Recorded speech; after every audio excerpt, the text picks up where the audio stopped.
Jama, everyone. Welcome to our exploration of the divine hymn, Bhaja Govindam, a timeless teaching from a beautiful, amazing teacher, Adi Shankaracharya. And we have completed a set of verses with him. And these verses, verse 2 to verse 13, which make up a total of 12, but the first verses uttered by Adi Shankara. And we have completed those, and we are about to embark on verses that were then expounded by his illumined disciples. As promised, we are going to do a brief Q&A now for about 30 minutes, give or take a few minutes. And in this question and answer, we follow the timeless parampara of Samvaada, dialogue, because first is the step of sheer listening. And this listening is known as Shravanam in Sanskrit dictionary. And Shravanam includes truly listening. It is not the listening to rebut and to question quickly, occasionally, frequently, because it is new knowledge and we allow it to just pour in. It's like if you want to build a house, we're collecting bricks. We're not stopping to think of design, architecture, plan. We're collecting the bricks, the ingredients to build a house. In the same way, Shravanam is the allowing this knowledge to show up.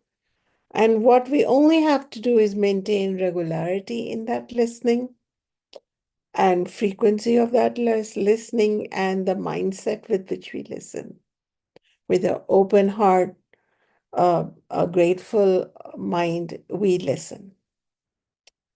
And the mind is with the ears, not wandering somewhere else, very carefully, even if need be with closed eyes or taking notes along the way.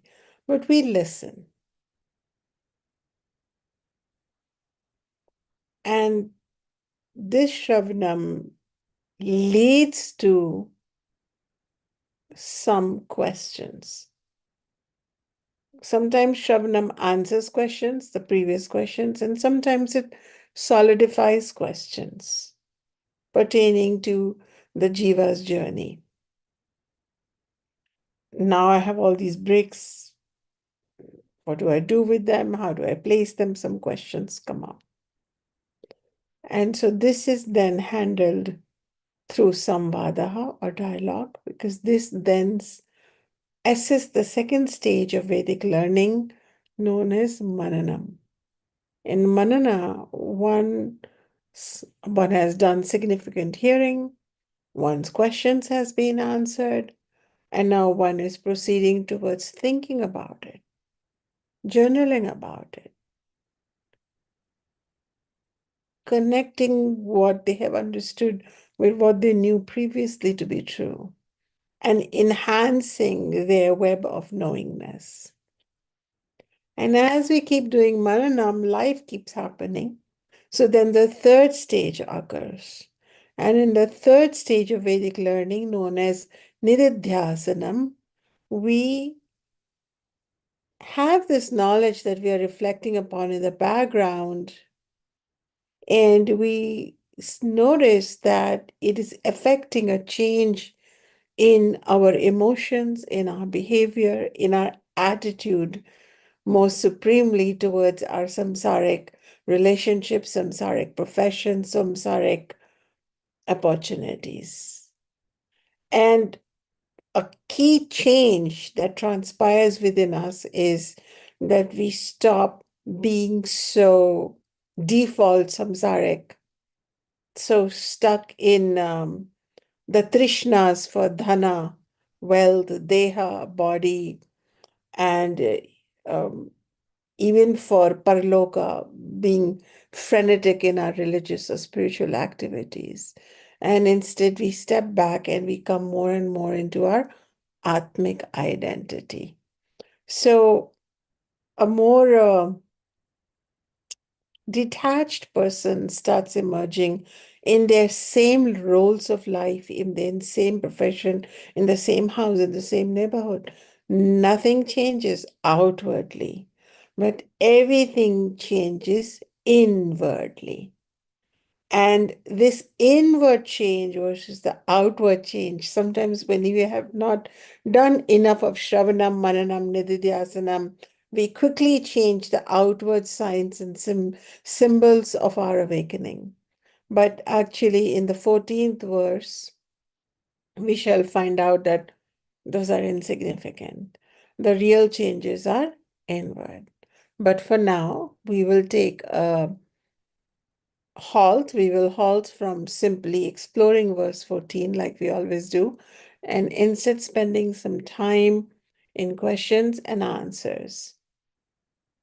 At this stage, asking a question, even if it sounds redundant or too simple at this stage, it's okay, because once again, to want to sound very intelligent or very smart is a samsaric trait of the ego.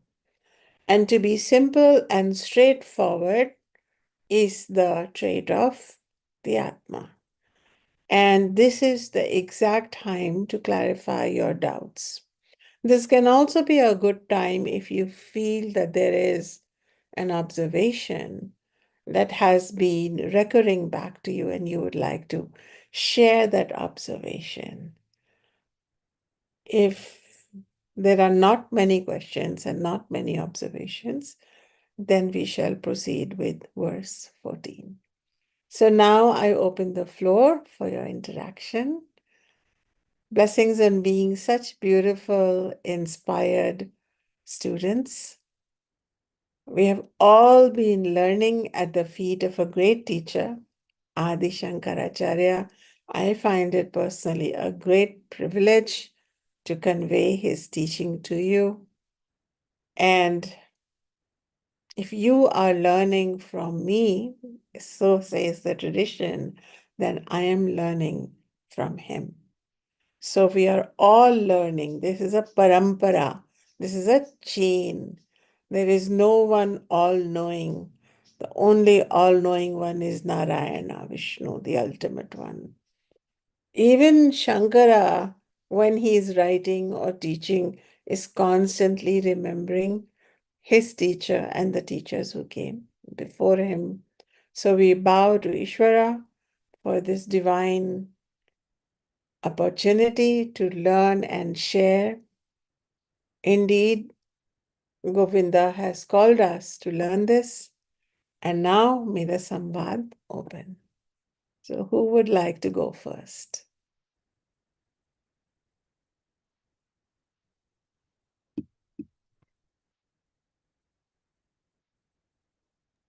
Jayanti Marinello.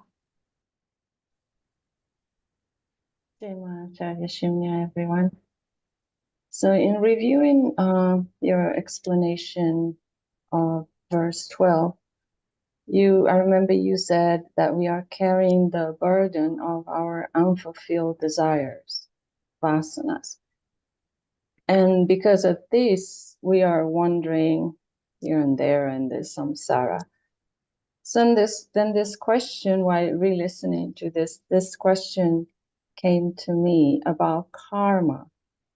And are these vasanas or unfulfilled desires part of our karma? And what is the relationship? So when we apply the teachings of the Bhaja Govindam, how does that affect our karma? What is there a relationship there? What happens? This is a great question, the connection between karma and vasanas. There are 4 kinds of vasanas from a category perspective. 3 are negative and 1 alone is positive. The 3 negative vasanas, other names for vasana is Trishna, is Dehavasana, pertaining to the body, its comfort, its beauty, its pleasure needs, its entertainment needs, all body-based needs. That is known as Deha. Deha means body, so there is body vasana. Then there are vasanas related to the world. May I succeed in it? May I be known in it? May the world approve of me? May the world salute me? May the world make way for me? May the world mark me? May the world salute, celebrate me. It's very important to somehow be in the world and to make your way in the world. And this is known as Loka Vasana. Loka means world, material world out there. And Lokavasana includes, the vasana for money, the vasana for good furniture, the vasana for social status, the vasana for media recognition, the vasana for all relationships to go just a certain way. Everything to do with worldly folks, worldly things, worldly wealth, worldly inheritance, worldly recognition, worldly houses, worldly cars. It is all loka vasana. And then interestingly and sadly, there is a spiritual vasana also. And this is known as either Shastra Vasana, which pertains to these, the Vedic scriptures are called Shastra. Sometimes it is also known as Paraloka Ishana. Paraloka means other world. Ishana is another word which can be used positively or negatively, but it means thirst. So in Shastra Vasana or Paraloka Ishana, these are a cluster of outwardly spiritual but inwardly equally obsessive vasanas where one wants to spiritually make it, spiritually get realized, spiritually get recognized. One wants to be celebrated as a scholar. One wants to be first among the scholars. One wants to become not just a true practitioner of their path, but the leader of their path, whether they have done the work or not, whether they are truly experiencing the benefits of the spiritual path or not. The vasana induces them to a very externalized and stylized and possibly artificial path of accomplishment. So from a Shastric perspective, sometimes we have scholars who will chant the entire Bhagavad Gita, and there are competitions of chanting, and there are probably for these pandits and and a lot of effort is given on how much you know the linguistics and the grammar, and probably the character in Bhaja Govindam who was memorizing Sanskrit grammar at a ripe old age was preparing for one such show or display of how much they know. And it's not like there is necessarily imposter there. These people may be pretty genuine. They just don't know that they're being driven by a vasana. It is not the true journey to Govinda, because that always begins with humbleness. It always begins with dissolution more than building up something. So now let's just imagine that we all have vasanas at this point, and we are acting from these negative vasanas. Then every action will ensue a karmic result that shall come to us immediately or later on. And when later on, we don't know. In which lifetime, we don't know. So vasanas are the instruments of how we act. And then once we act, the deed is signed. And now karma becomes attached to our vasana-ridden actions. And typically, the negative vasanas always lead to negative, dark karma, negative consequences, which will come forth in the form of, if not exact circumstance, but a mirroring experience of negativity in this lifetime or future lifetime. We are aware of many a pompous guru, swami, priest, pastor falling down from the ladder of grace, being exposed, being laughed at, even being imprisoned. Because when we follow vasanas, be it spiritual, worldly, or even bodily, we are aware of top leaders being led by lust, led by the desire to make their body more comfortable. So all these things sooner or later lead to the unfoldment of karma return in this lifetime. And even if one gets away with it, the karma travels with the departing Jiva Atma. It finds another womb, and those the remaining unfulfilled vasanas, plus the baggage of karmas that have to be experienced, travel, and the newborn infant is not so innocent after all, because it was sent back on earth to expire its vasanas, to discharge its vasanas, either by action or through knowledge. The only way they can be burnt is like right now. You are burning many, many illegitimate seeds of vasanas that would have led you hither and thither in samsara and created millions of more karmic bondages to experience in ad infinitum lifetimes. But knowledge alone is the labyrinth in which you realize the fallacy of those actions and the futility of those aspirations, and you let it go. You experience a state of inner sannyasa. Inner sannyasa means it is an inner renunciation. It is another word is vairagyam, and there is nothing that gives us more happiness than vairagyam, because it protects us from the onslaught of more vasanas, because we agreed that vasanas are never fulfilled by quenching them. So they increase illegitimately, they breed more vasanas, and on top of that, dark karmas get added. Karma return gets associated with them.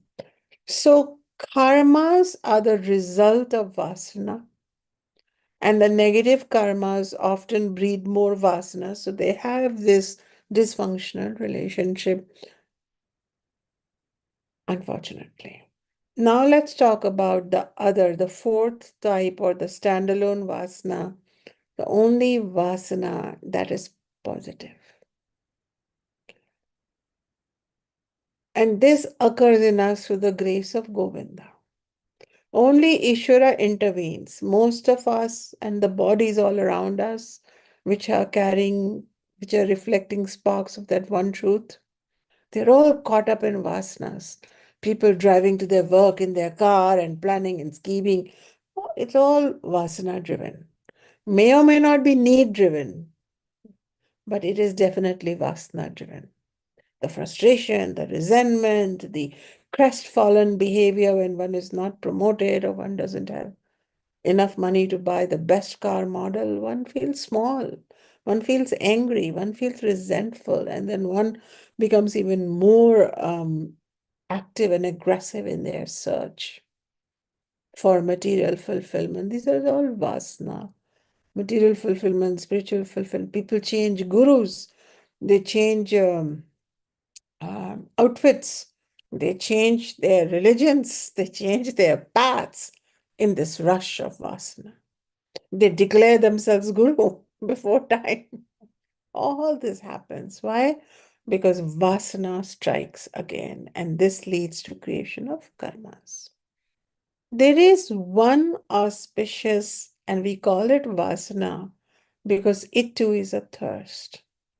And this is known as Atma Vasana, the Vasana for the Atma. And whenever I say Atma, it always includes Paramatma or Ishvara or Govinda or the ultimate reality, because the Atma within and the Paramatma everywhere, or the Jiva within and the Govinda outside, it appears like they are separate in our non-dual understanding, but they're really one. This is not even a reflection of that. This is that deep inside us, Atma. So, this vasana or this thirst is due to a very ancient remembrance of who you are. And most of the time it's buried. And then we come across the voice of another human being. It has to be another human being. It cannot be a horse, elephant, fish, dream. No. It has to be another human being living inside this darned samsara, this worthless samsara, this nightmare samsara. There has to be another body with another Atma, the same Atma speaking through it. And that Atma we call Guru. Because that Atma's voice, words, spoken or written, toggles a memory within us. That memory is ours. So that teacher, that soul is like a matchstick, lit matchstick.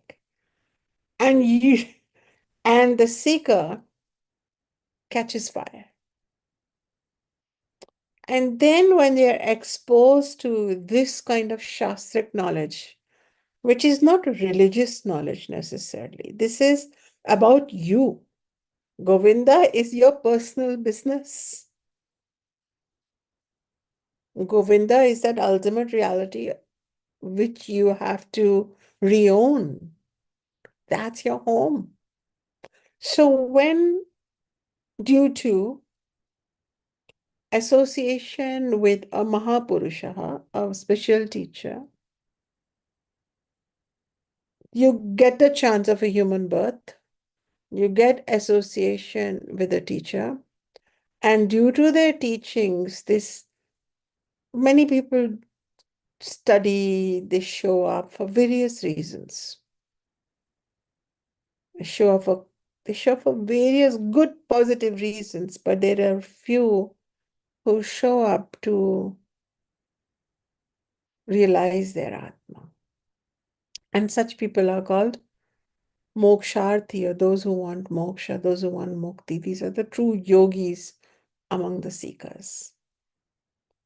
And this desire arises that now in this lifetime, before I die, before I have to again exit this body, carry the lump sum of my karmas and vasanas and be obliged to take on another body and look like this cute baby and then become this desperate person all over again. I want to achieve freedom, liberation. So this vasana, so we actually call it vasana, but it's okay to call it vasana because this thirst for truth makes us clean up our diet, change the people we hang out with, become discerning in what books we read, make us regular in our satsang attendance, make us deeply committed towards Dharma, and moksha becomes our one purpose goal. And if death was to come to us, as in this is outside our control, it is the exact control of Govinda when that happens. If we had to drop this body and get out of this story, the vasana that we would carry with us, or the sanskars, or the impressions that we would carry with us are atmic. They are Atma Vasana. And as a result, we would take birth in such a family with such circumstances planned for us that we shall encounter our Guru sooner than later. In fact, Krishna says you may be even born in your Guru's home.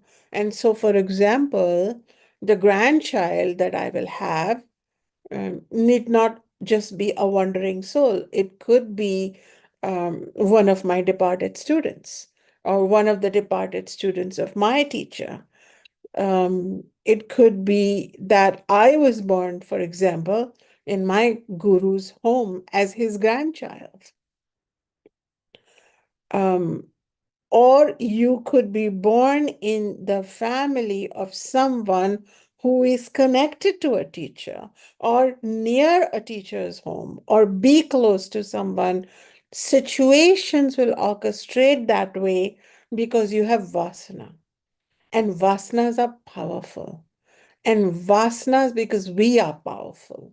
We are more powerful than we know. We are so powerful that we get to choose the story of our life to fulfill the very vasanas we were carrying around. And of course, despite Atmic Vasana, does it mean that karmas will completely go away, the dark karmas? Well, the law of karma says that if you have 100 units of dark karma that you have to experience, only 20% or 10% of it becomes activated in a given story. So that is known as prarabdha karma, the activated karma. That you cannot avoid. That suffering or that pain you cannot avoid. However, if you have Atmic or Atma Vasana, and if you had a teacher in a previous life, or if you have a teacher in this new life, because of good vasanas, you shall be able to deal with that pain in a much more dignified manner. It shall not tear you asunder. It shall not. But the future 80% that was bound to come down upon you and catch you 1 year later, no, one lifetime later, that will all be burned away. So you will exhaust all your dark karmas in that very lifetime, because this knowledge helps us become the masters and crafters of our karma. To understand more about law of karma, I invite you, Jayanti, and I invite all listeners to join me live in the year 2025 from the first week of January all the way through the year to explore verse by verse the verses of Bhagavad Gita which pertain to the path of Karma Yoga, which also elucidates the law of karma. I hope that the clarity I have provided sums together for you what is the relationship between vasanas and karmas.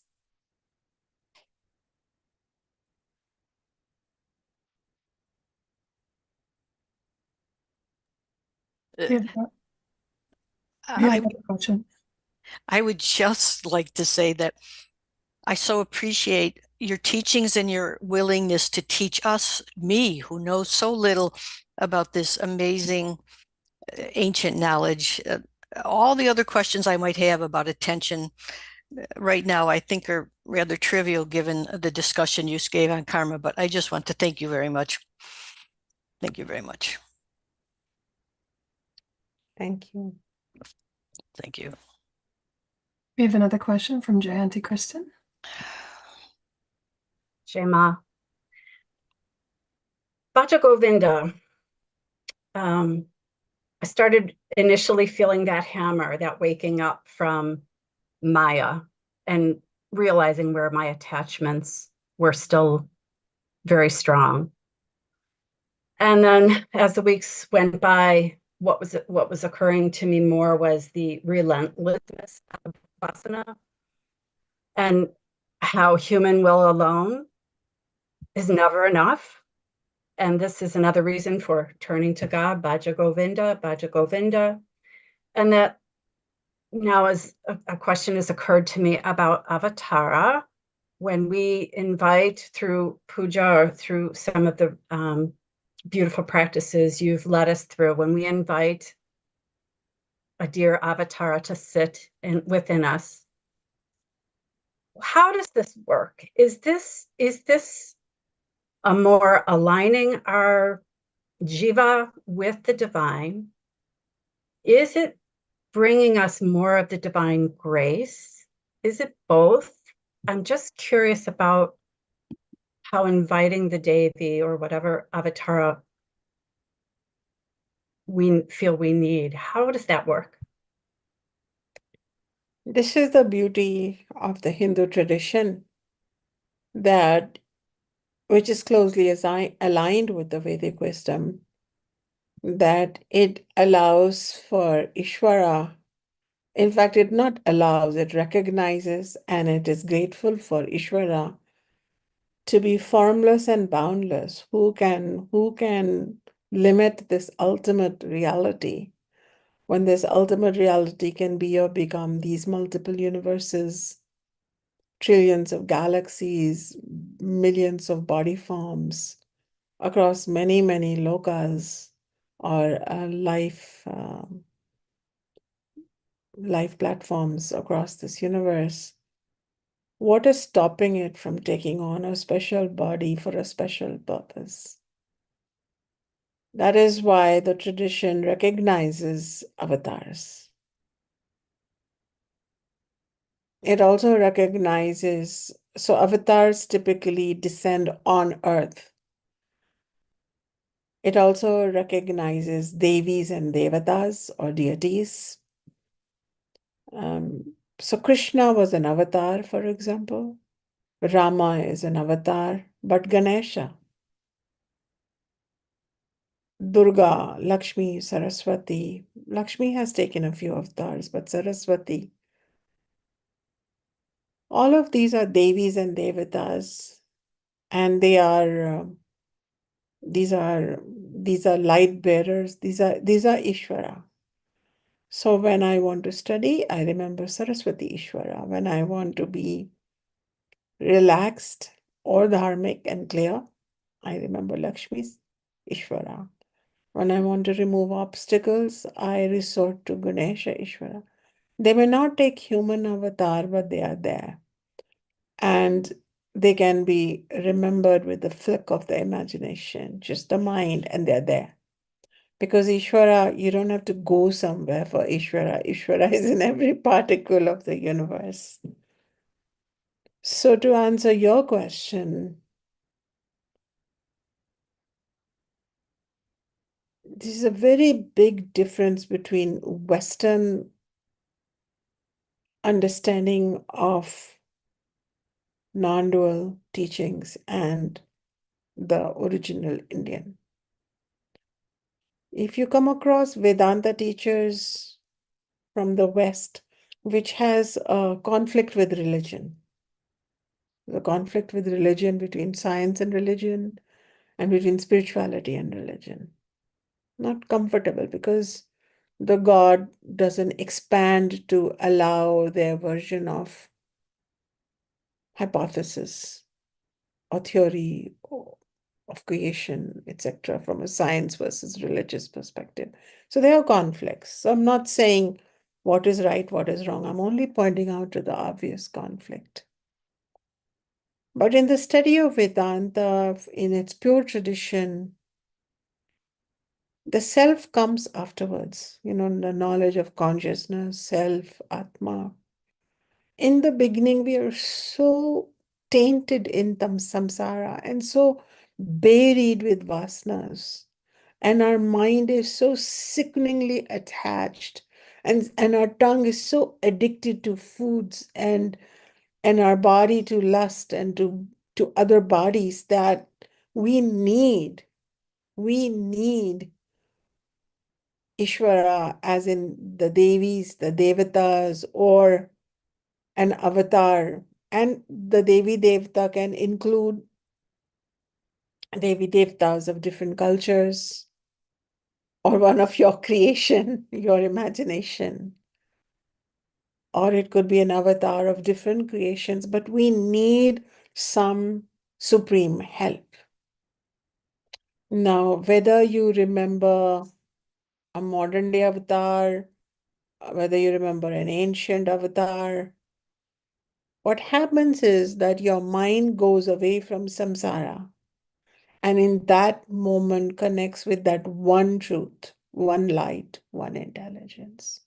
So whether you're saying, oh, Ma Saraswati, please help me, or you're saying, oh, Ma Lakshmi, please help me, both your prayers go to the same truth, which is inside you and all around you. And the moment you ask for help, what has happened? The ego has become sublimated. And the moment the ego has sublimated, you are now surrendered. And what is surrender? Ishvara pranidhanat yoga. Then it leads to a state of union with that which is the higher truth, the Atma within or the Paramatma outside. So, Bhakti Yoga, which teaches us this surrender, this dissolving, this asking for help is very important.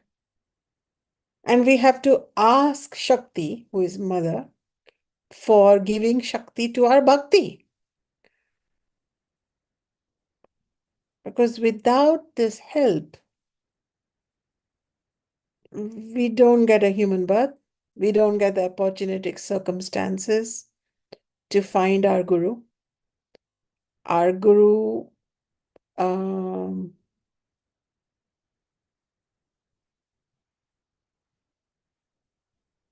then reintroduce us to Ishvara.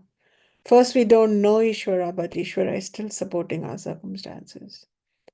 Then, if we meet a Veda Guru, we come across Ishvara in a whole new way. We recognize that there is only Ishvara. There isn't, what else is there but Ishvara?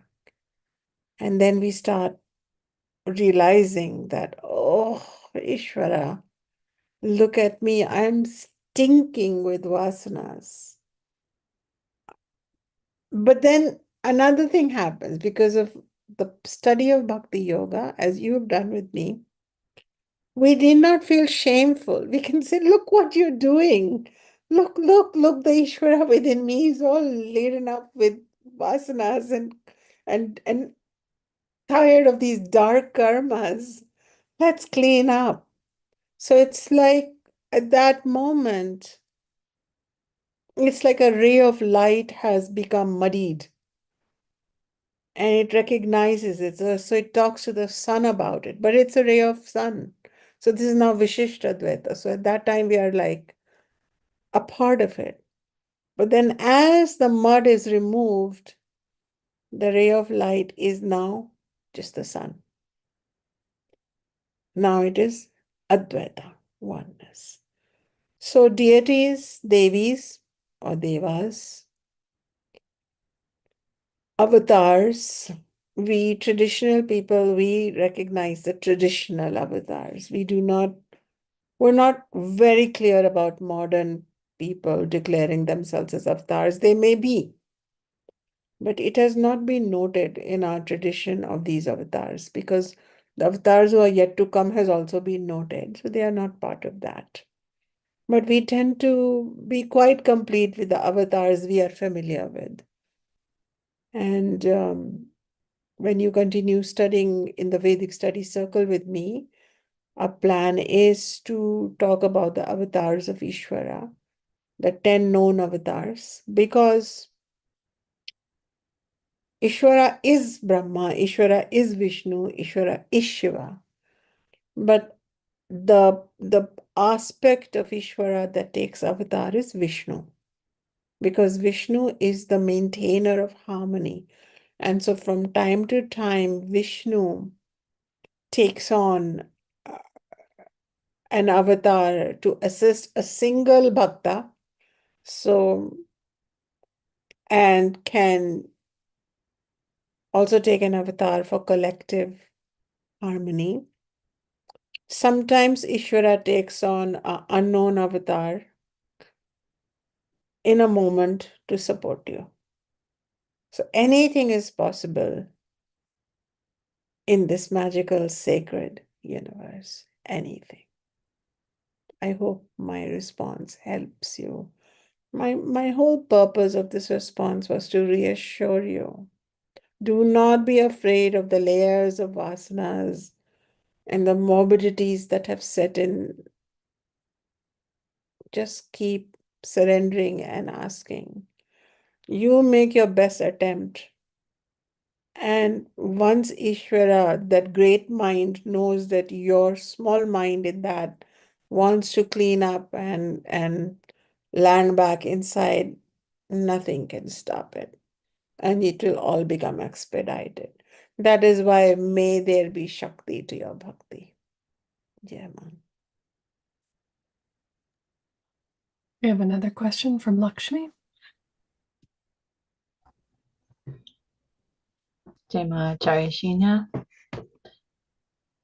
I don't have my question fully formed, but I keep thinking about those desires and vasanas, and your discussion on karma and the vasanas made me think, well, is that how your birth chart gets created in the first place? You can only be born in a certain place or born to a certain family or level of artha or kama because of the dark vasanas that were there in previous lifetimes.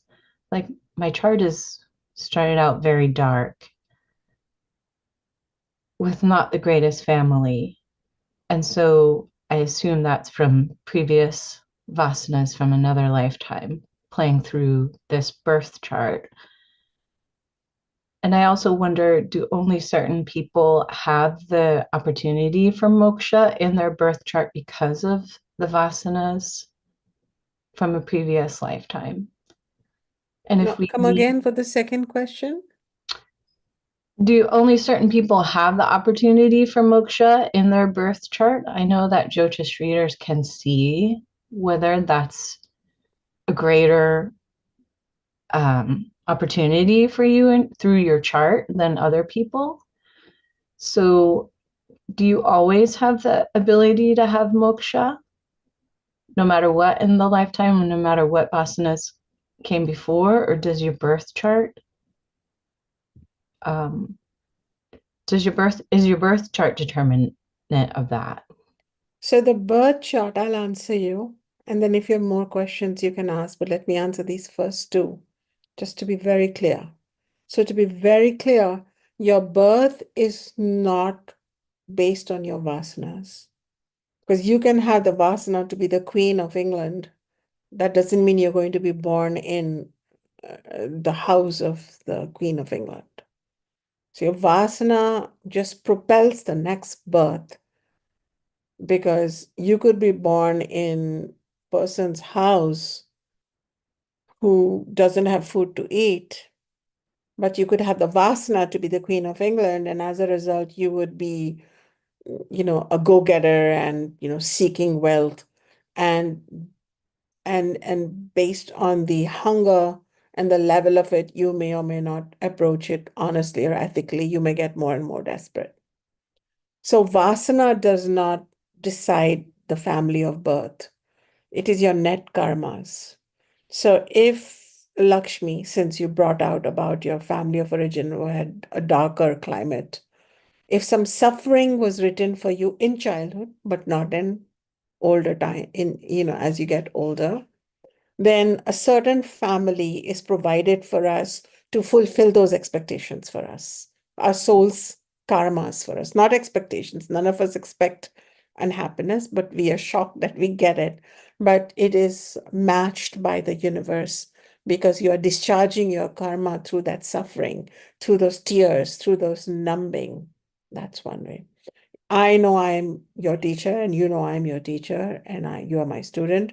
So it was also meant to be that at age 30 something, you will encounter this woman who lived in a tiny city in India, didn't know how she will land up here, start a school, and then you will meet one of her students in a conference or someplace, and here you are now, 15, 16 years, saying, being the Lakshmi, the name that I gave you.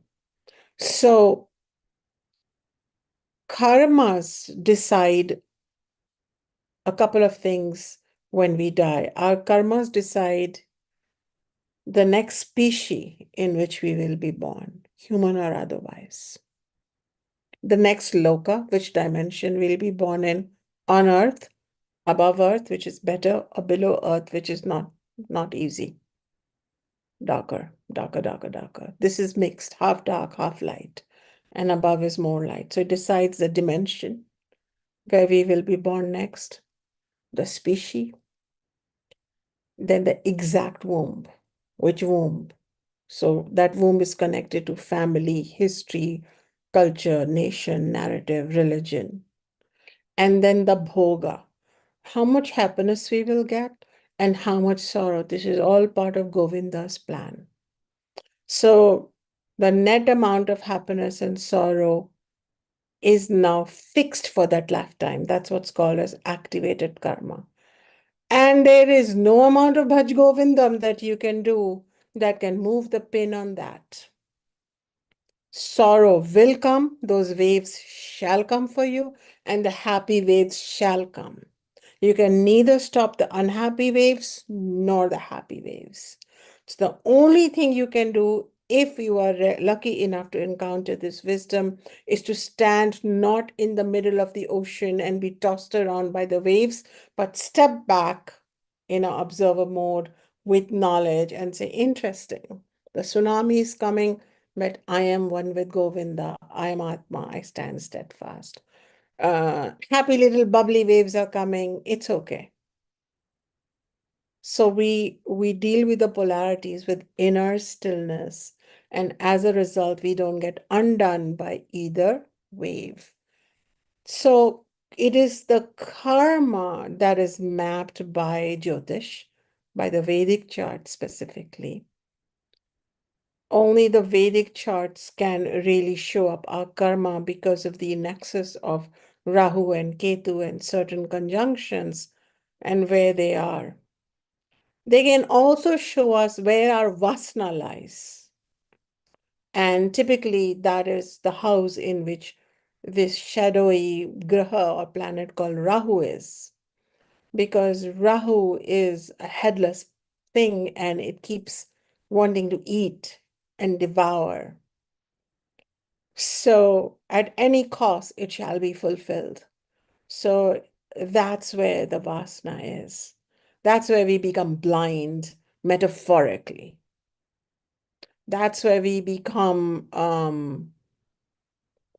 we cannot listen metaphorically. Even if our teacher is telling us something, oh, yeah, yes, that's true, that's right.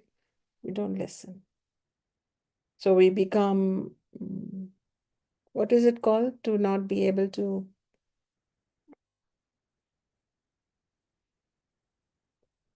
yeah. So we're not deaf. We become deaf metaphorically. So the chart is an interesting tool to chart these things. Although many astrologers spend a lot of time telling us how to meet those very desires, which are by design needing for us to step away from them. So that's also unfortunate because the Vedic astrologers of today do not have Vedantic knowledge. They only use that map to usually unfulfilled, unhappy people show up and then they are told how to be happy. Instead of being told that this is samsara, walk away. Okay. Now, the next question you asked was, is everybody going to experience moksha? Moksha is a possibility in all charts or in all human beings because it's our param goal, it's our ultimate goal, but to get out of samsara, but it is more prominent in some charts or in some human beings' capacity and less in others. But the prominent possibility of moksha does not mean moksha because we are so caught up with vasanas and maya, or these material wind that is blowing in samsara is so hot and so furious that it's melting us all into this homogeneous collective people who are yearning, who are craving, who are unfulfilled. And we just become part of that. And we're never content, and we never really deeply look inwards. So, as a result, it's one, not a same possibility for all beings. This is also very unfortunate in samsara that by Ishvara's grace, we may have a possibility of encountering, of getting a human body on earth and get a teacher, and yet we squander that possibility. So many a times I tell my teachers that I say, do not take these teachings for granted. And they might wonder, I think she just wants to be important in our life, or she somehow wants to make sure that I am her student. That is why I have made the Vedic study circle no fee, no contract, because I know that only the people who are serious about moksha will show up and keep showing up consistently. And they will show up after taking a shower and sitting in Vinay and, seeing me with their face, and I'm able to see them, and everything is spot on because they are choosing that. The others can come and go because for them, there will be some other opportunity. Does that make sense to you? They will have some other time. So that is why the rarity of this opportunity is yours. Now, how would you know that moksha is an opportunity? Not everybody can go to a Jyotishi for a chart reading, and I wouldn't recommend it. I remember this one student who was so steadfast on her path, and she was having so many benefits, and then she went to a Jyotish. And the Jyotish said, oh, moksha is not for you in this lifetime. This lifetime is meant to make money. First, she got upset, and then she left the studies. And she got caught up in her corporate world again. And what happened? This person later came back to me and said, yeah, I'm making money. I'm okay, but I'm not fulfilled. I used to feel more fulfilled when I would sit at your feet at Vedika Global or old school. So I said, it may be that you are not meant to achieve moksha in this lifetime. I'm not doubting the Jyotish person's skill, but maybe it was the very next lifetime. Maybe I was preparing you in this lifetime. That is how some people from young age have wisdom. How do you know that if you thought you were only a character of this story is very much the theater where you're cooking up your next story. And okay, you may not have achieved moksha, but you would have achieved various levels of moksha prior to the ultimate moksha. You would have achieved, Patanjali himself has described different stages of samadhi before you reach the nirbija samadhi. So it's not the ultimate goal. You can have moksha means freedom from delusion, and you can have these levels of freedom. And you would have been a free person who is exiting this body, and such a free and amazing and radiant soul. Guess what kind of womb you would get? Guess what kind of story you would get? Guess what kind of partner you would attract? Guess what kind of person you would be? All that preparation has to happen now. Not focusing on, will I get moksha in this life? But focusing upon, am I a seaworthy vessel? Can I really, not sink in the ocean of samsara, but become a seaworthy vessel? And why? And as I'm moving along, take a couple of people with me. And we will see. It is Ishvara's business to manage whether it is this lifetime for me, if I manage to, or do I need a few more lifetimes, or one more, or half a more, it doesn't matter. The point is that as we start following Atma Vasana, and as we start really steeping into the yogic path of bhakti, karma, upasana, and jnana, our life starts becoming better. And yes, there is a stage where we lament and say, oh my goodness, how much vasana ridden we are. We are hopeless cases. We do get that. But that's only an in-between stage. And this is where you turn to your maker, you turn to that ultimate intelligence, whether you call her Mother Mary or Mother Lakshmi, doesn't matter. There is a higher supreme being, and you tell that supreme being what be their gender, or whether they are form or formless. Okay, I'm ready. And everything starts dropping away. And that is the beauty of it. So I hope I answered your question, Lakshmi, and also just provided to all of you some surrounding information.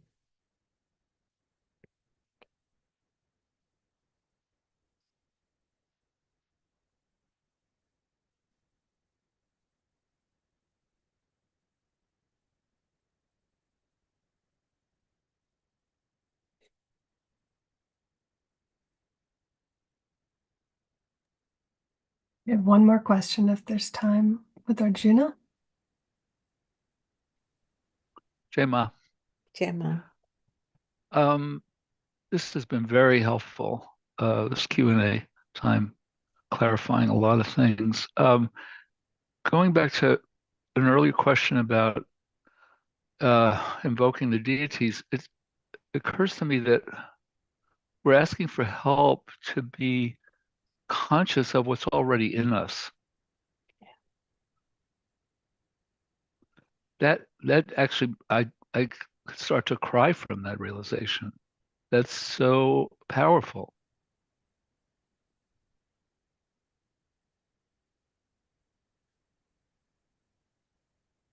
I bless you for observing that. So this is where in bhakti we proceed from duality, where we feel separate from that which is already inside us. So we ask it help. And it's okay, because it triggers inside us and everywhere around us. See, oneness is the only truth. But we can be in duality with where we all are to begin with, and that's where our perception is, and we can ask it. So when I go to my altar and I say, Saraswati Ma, help me with this discourse, may my students walk away enlightened, may my efforts be fruitful in awakening in them the desire for moksha. So I'm really just talking to that Saraswati, which then gets activated within me. Mm.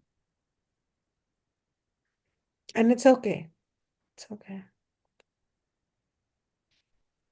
Yeah. Thank you.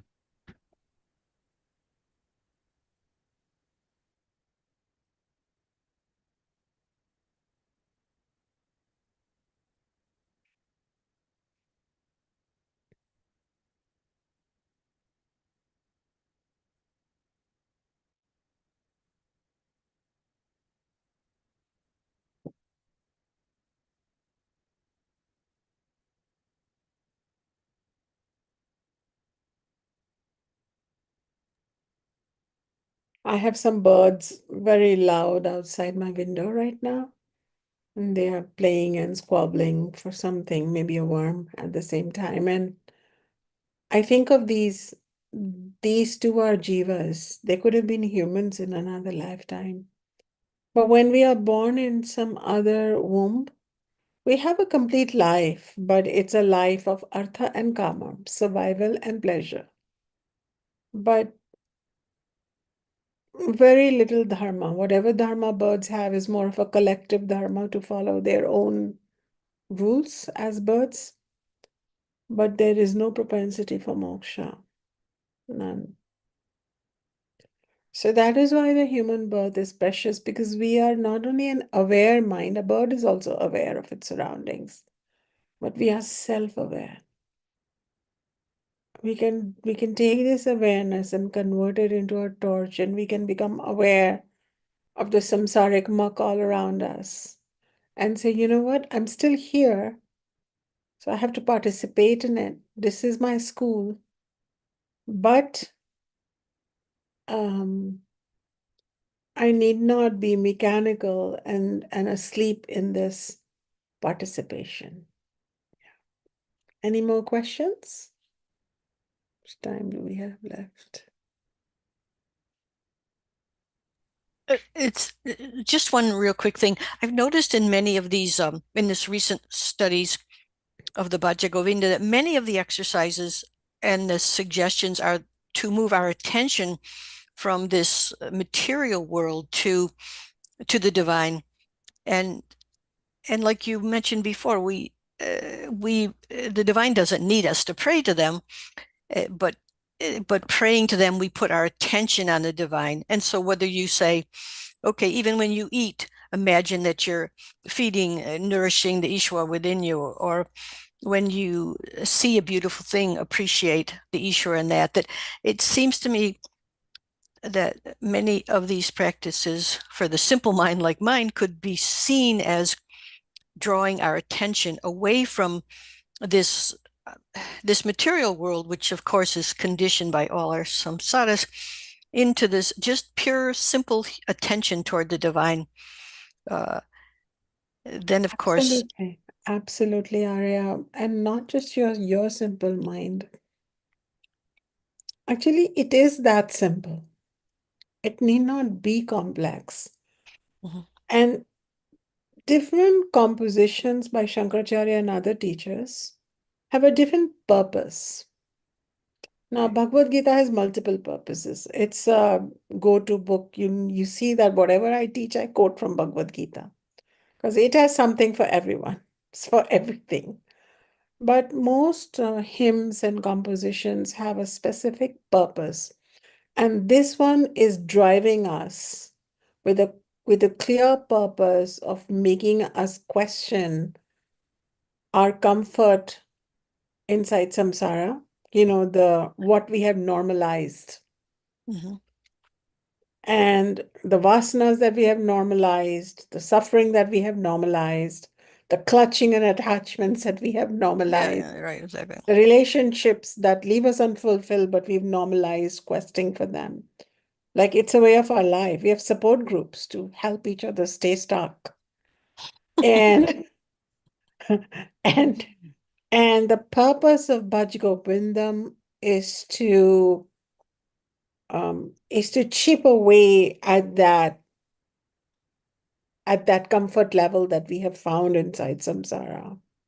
That's why we are being asked questions like, Kate Kanta Kathoputraha, who's this wife of yours? And who's, like, look at them with new eyes. Who are you? How did I end up encountering you? Instead of my son, my partner, we go my so much. But this feels like a melee, like we've walked into a fair or something and encountered all these people, and everybody is busy chasing job, profession, money, sex, fulfillment, and then dying. So it wants us to question all that. And in simple things like remembering that Ishvara is the ultimate reality, Bhaja Govindam through eating. When I wake up, I hold out my hands and I immediately start remembering Saraswati, Lakshmi, Durga in my hands and praying to myself. When I put my foot down on earth, first thing in the morning, I have a earth mantra that I chant, but we can also say, "Oh Mother Earth, I have come on on moksha mission on earth here. May I be successful throughout the day." Moksha mission. Moksha mission. Yeah, let's call our life work moksha mission. I'm on moksha mission. And I'm right here, may my day be, may I stay awake throughout the day. may I say, more atmic rather than become samsaric throughout the day. Even if you're watching a movie, you can step back from the movie from time to time and say, how interesting that I'm in a dream and I'm watching a movie in a dream. So there's so many moments where we can bring our attention to the grand reality of a greater truth, Ishvara. And these simple techniques bring gaps in our samsaric identity. This is very clever, actually. This is psychology, advanced psychology, in the changing of our identity from being a samsaric being, because the moment people ask us, who are you? Oh, I'm so and so, I'm so and so's child, so and so's, partner by marriage, and so's parent. This is my dog children, cat children, human children. And we just start giving all the relationships that belong to the body, as Yeah. our identity. Yes, exactly. Yeah. I mean, I think a more accurate answer would be, I'm not really sure I am, but I'm discovering that there's some deep connection with the sky, the sun, the moon, the earth, the breath. It feels more accurate. Yes, yes, yes, yes. Accurate. Yeah. And yet we still act. And that's where the consideration of Dharma comes in, that there's correct action, spontaneous, appropriate action. Yeah. I think it's like the way I describe Dharma and Moksha, the difference is that the way I describe it, the way I think it, is that Dharma is the toolkit you need while you're living inside samsara. Yeah, exactly. Because Dharma Rakshati Rakshata, it protects you. If you protect it, it protects you. And it extends that protection to others. It does the right thing. So Dharma is what you need when you're a samsari. Mm-hmm. But the Mahadharma, or the ultimate Dharma, is in fact the highest Dharma is moksha. So while you're a samsari, we shouldn't just settle down and stay eternal samsaris and wait for our death and then entry again as a baby in some new womb and start the story again. Our goal should be moksha. Yes. Thank you.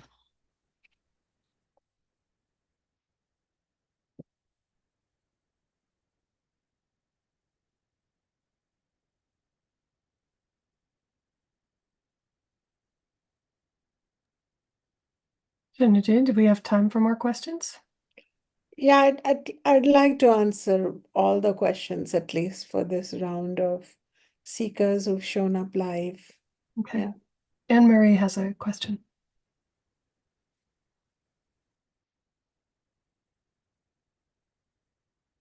Sorry, I couldn't unmute.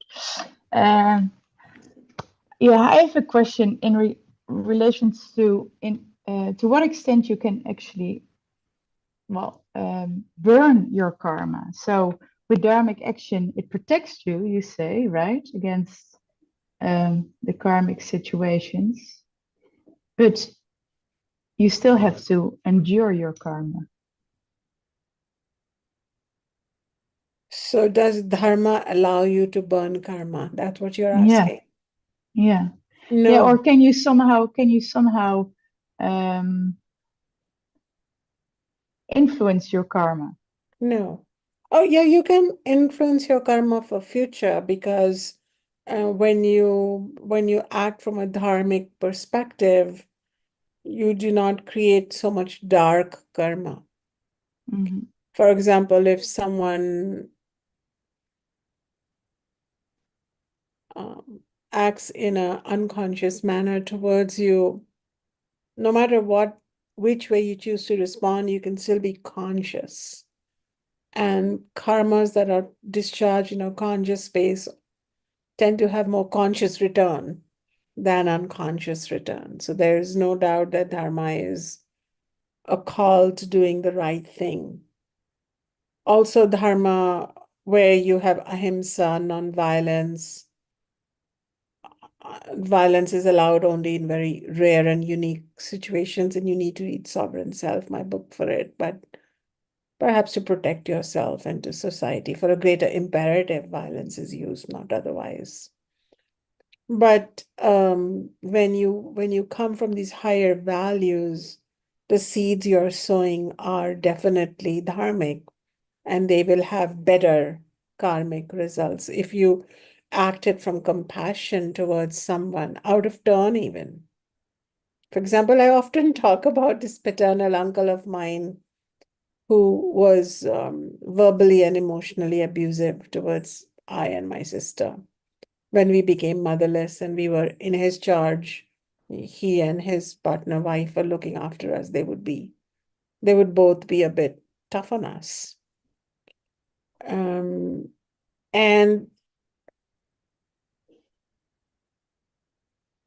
And so I went through a period of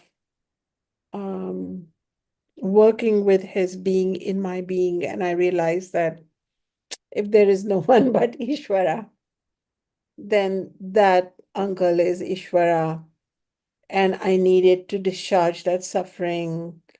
So it's was a good way to discharge suffering when you had a stern uncle bark at you to do the homework right, or to, tie your shoes right, but he did it in a cruel way rather than a kind way. And I also realized that this person who lived in our family, he's a cousin of my father, but we lived in a joint family, that he was a very sad soul who was angry with everyone.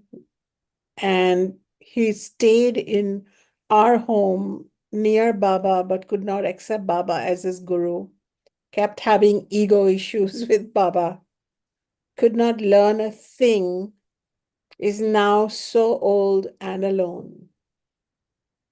And nobody wants to visit him. And the only person who checks in on him is me. Not because I'm in a codependent relationship with him, but I experience such compassion for him. And this compassion is an out-of-turn compassion. But when this compassion comes up, what does it do? It takes your karmic behavior to the positive. It's an out-of-control compassion. Even in my dreams, I'm helping him. Forget when I'm conscious and talking to him.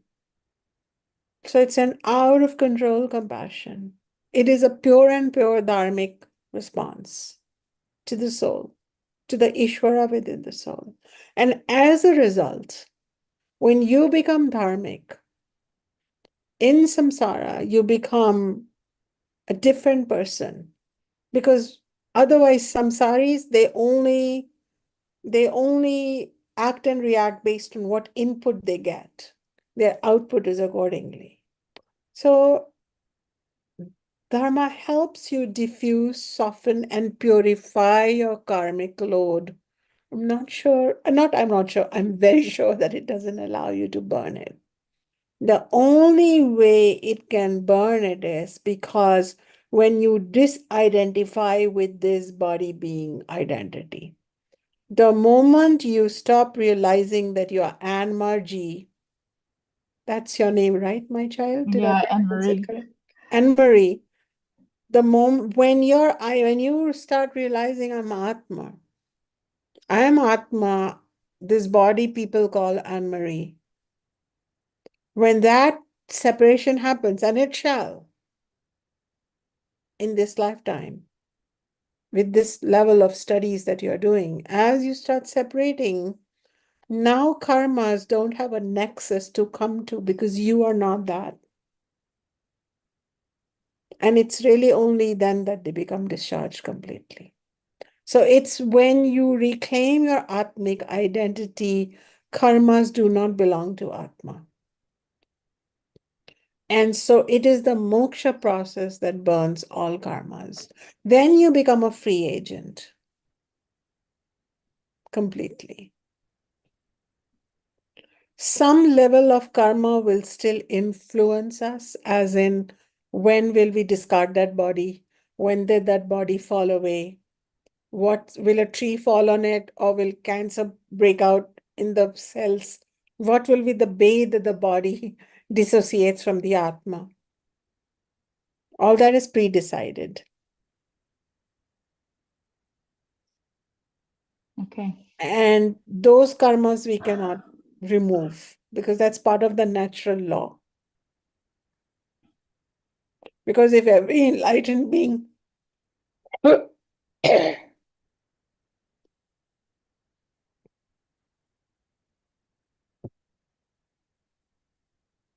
the enlightenment is happening in the consciousness. The body is still part of nature. And nature is still under the control of Ishvara. So that was a complex question. Yeah. Does that help you? Yeah, thank you. It helps really very much. I'm really appreciative. Thank you so much, Acharya Shunya. You're a deep set of seekers, very deep questions. We have 3 more questions. Mm. One, let's start with Deborah.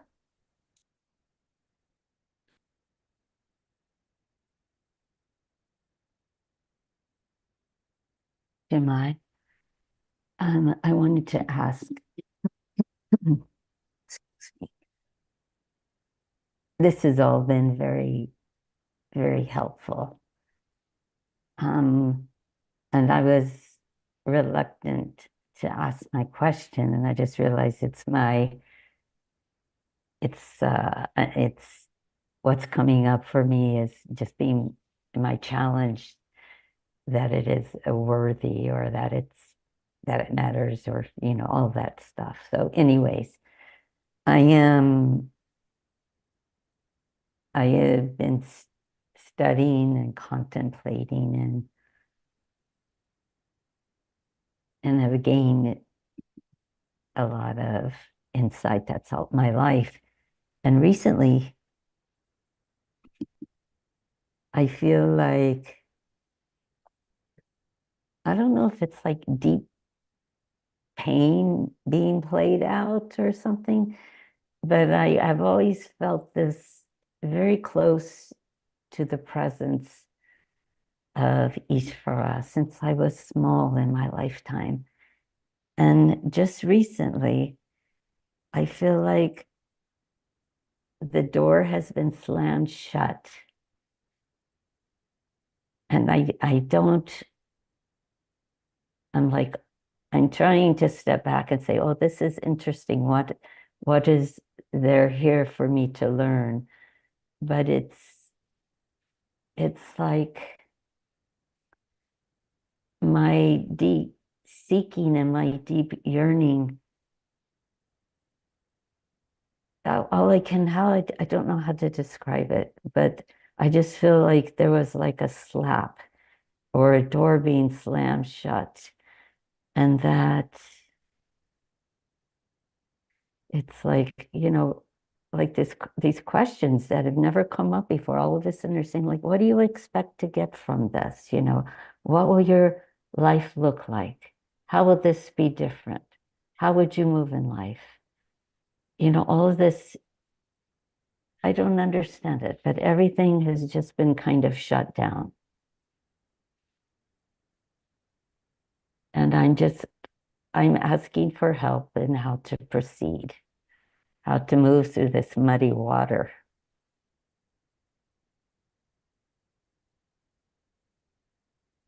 I'm framing my response to you.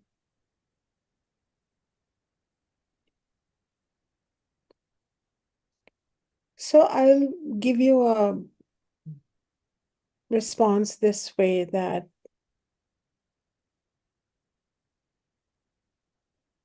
the person who feels like the doors are shutting, who feels some level of sadness, rejection, who is that person? If you question the identity of the nexus of these feelings then there is a me and mine, you and your experience of Ishvara. So that is your ahankara, that is your ego, experiencing dejection or sorrow, general words.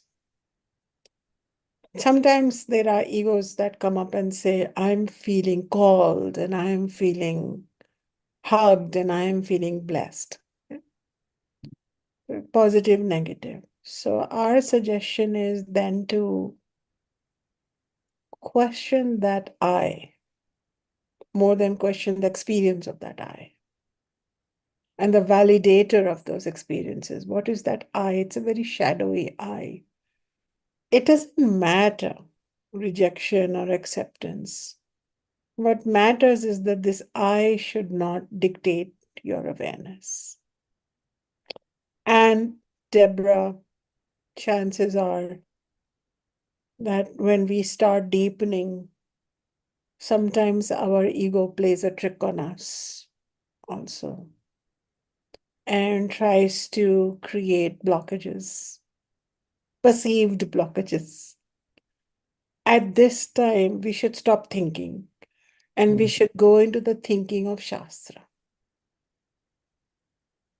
What is the Shastra thoughts? Does Ishvara ever close doors? Does Ishvara have a vindictive personality or a punishment personality? Not what I'm teaching. Does Ishvara, who is Ishvara then? Is Ishvara outside an agency closing doors or inside? So when you diffuse the very nexus, the I, the aham, and the mind, my experience, when you detach from even this, the space will then release you from these thoughts. I have to constantly step away from I am the Acharya.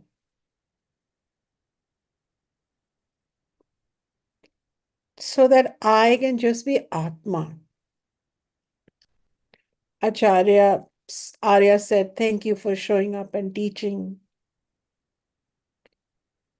Everybody needs something to do in samsara, otherwise it's very boring and monotonous.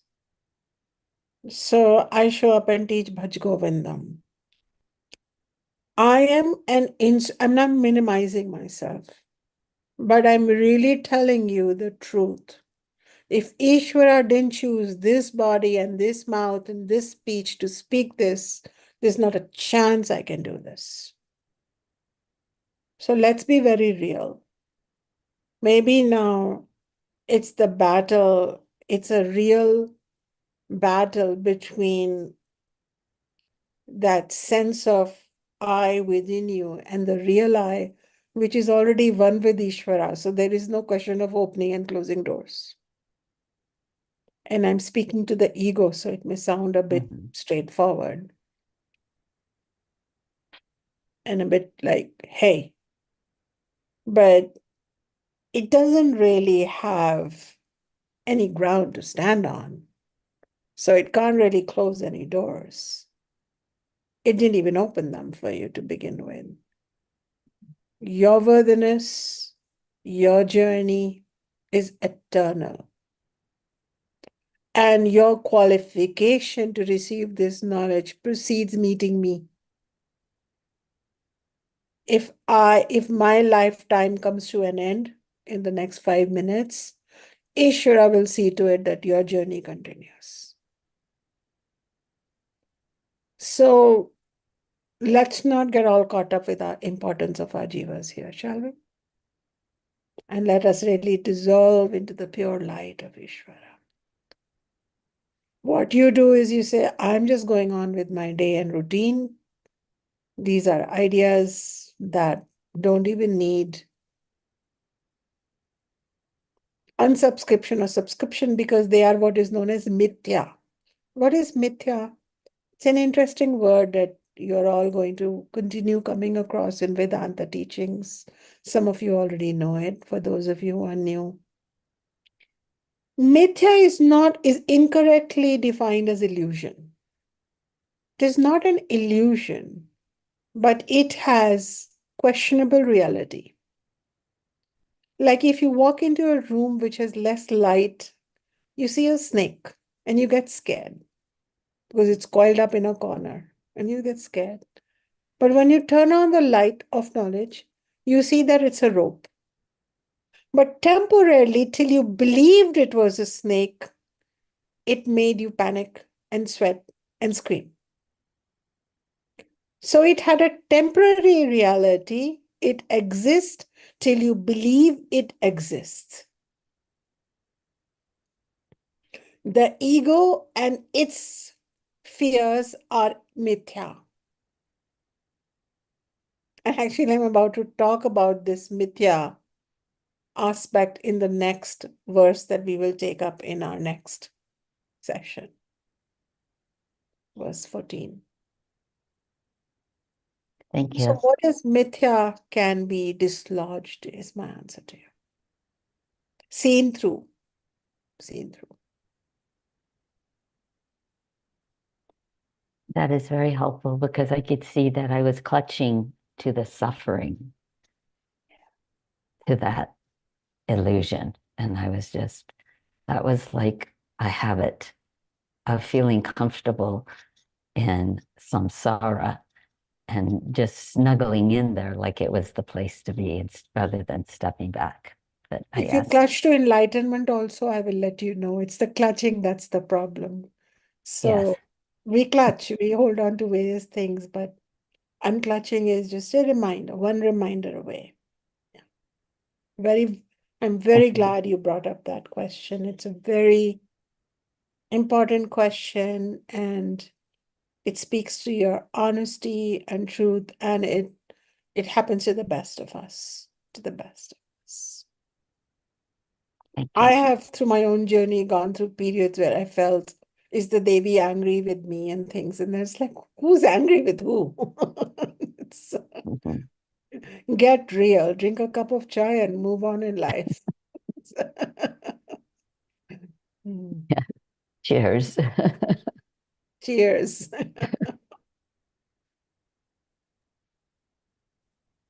We have a question from Maria. Jai Ma Shunya Ji.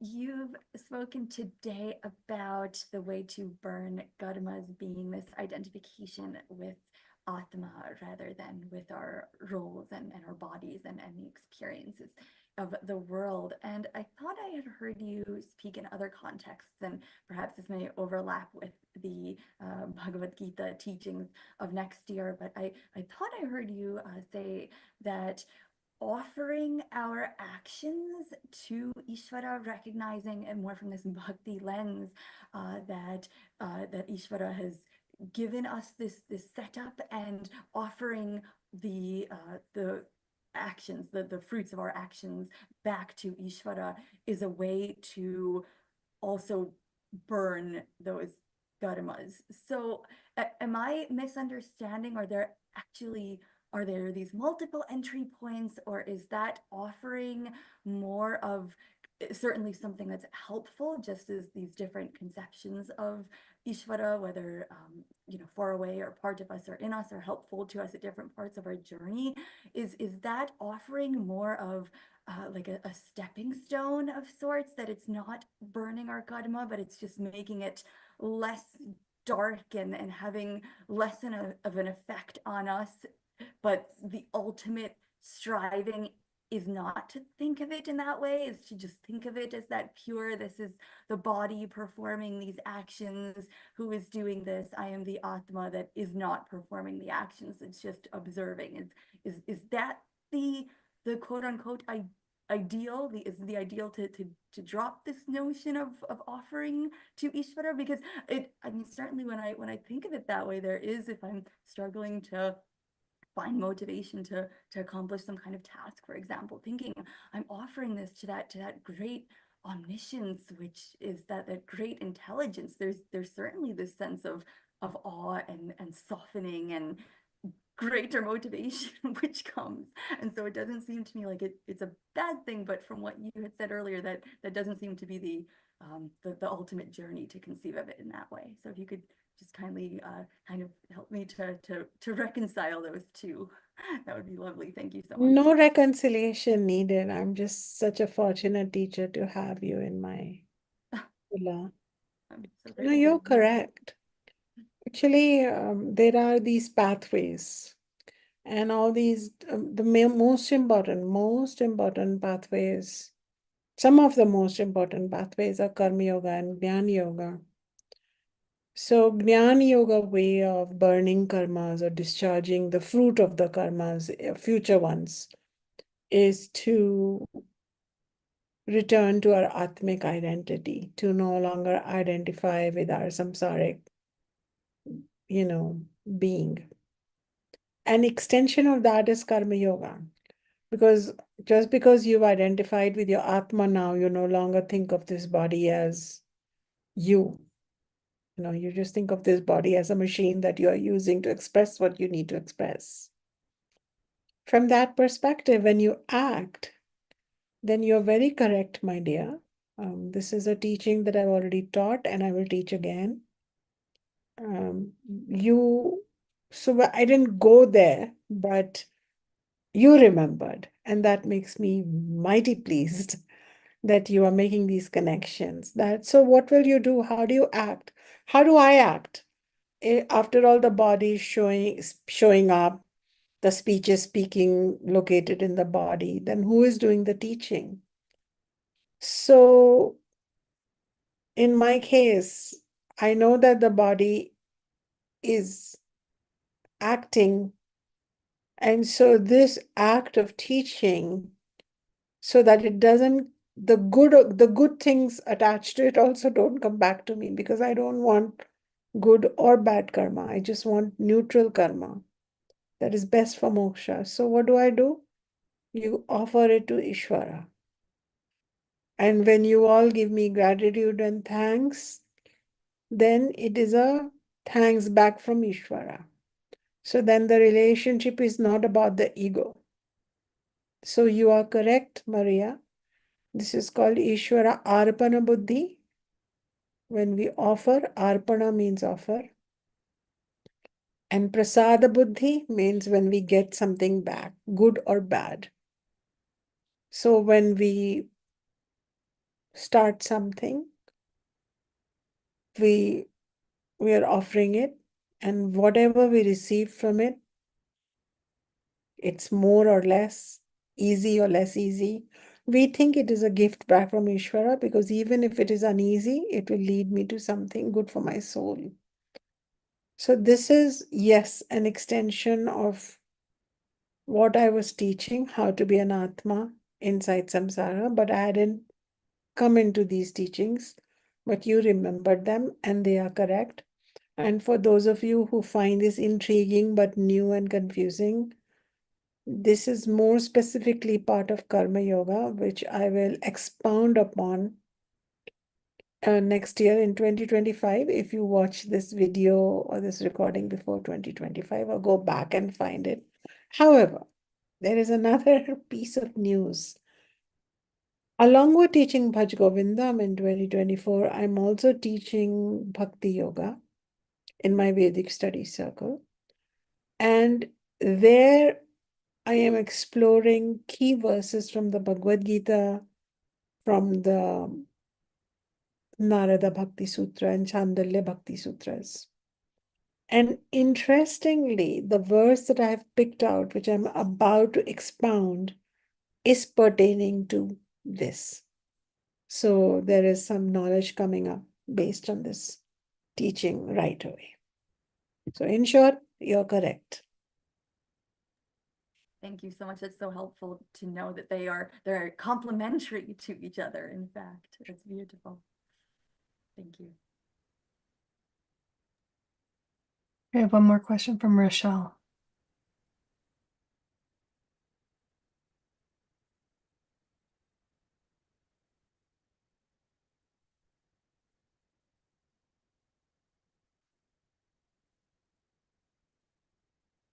Rochelle, can you unmute yourself? Oh, sorry, Acharya Shunya. Jai Ma. Yeah. My question is about moksha. If the goal and path is moksha, is there a way I can think about moksha in a simple way? How could I define moksha for myself in a simple way?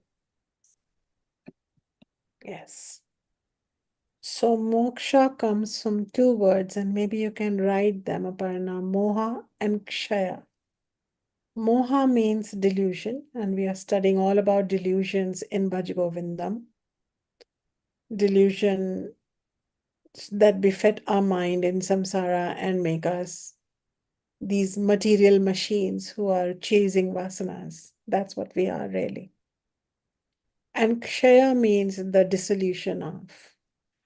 So it comes from the mixing of these two words, moha and kshaya. So you can have, until the final moksha, you can have daily moksha moments. You can have 100 moksha moments a day where you keep snapping out of delusions. You keep snapping out of samsaric obligations, expectations, attachments, and suffering into a more atmic soul space. I want to call it atmic. Is that okay? Yes. And so you become expansive. You become one with all beings at their center. You have separate minds, but one being. And you become more relaxed and surrendered in the universe of Ishvara. You stop being so, we stop huffing and puffing to make things happen. There's some key things. So moksha, a moksha moment can be that you were trying desperately for a relationship with your friend to work out, and then you step back and say, Ishvara dwells in them. I've done the right thing. I've done the dharmic thing, and now I'm just going to rest. If it's meant to be, it will be. If it's meant to be only lasting these many seasons, that's also okay. And the moment you do that, the moment you stop controlling, lamenting, worrying, crying, and you just accept the universe perfectly as it is, with your relationship with your aunt being, with your friend being as dysfunctional as it is, and you bring functionality into that dysfunctionality, you've had a moksha moment. Would you agree? Yes. And then keep building up these moksha moments and keep having this knowledge by your side. There will come a moment when you have the ultimate moksha and you set aside, you truly, not intellectually, but you truly say, you know what, I'm not this body. And who am I? I am that Atman, that Brahman, with all its attending peace, well-being, and bliss and light.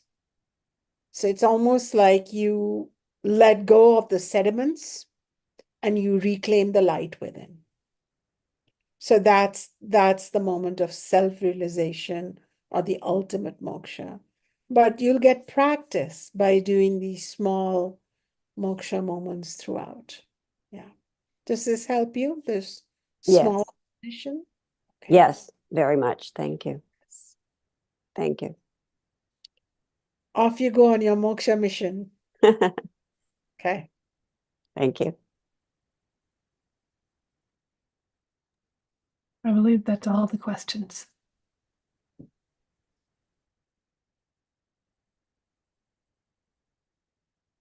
Well, it's been such a pleasure to be in Samvaada with you. And if you are already members of the Vedic study circle, then the path to Govinda is becoming laid out clear, and your Bhaja Govindam studies will deeply help you. If you're someone who finds my teachings on YouTube and sits through Bhaja Govindam, then clearly these teachings are speaking to you. They were meant to come to you. And you can definitely afford to bring in more Atma and lessen the samsaric aspects of your life. Create new normals of being, relating, and living. Thank you, everyone. Jai Ma to everyone. And we shall proceed with the verse by verse exploration starting next week.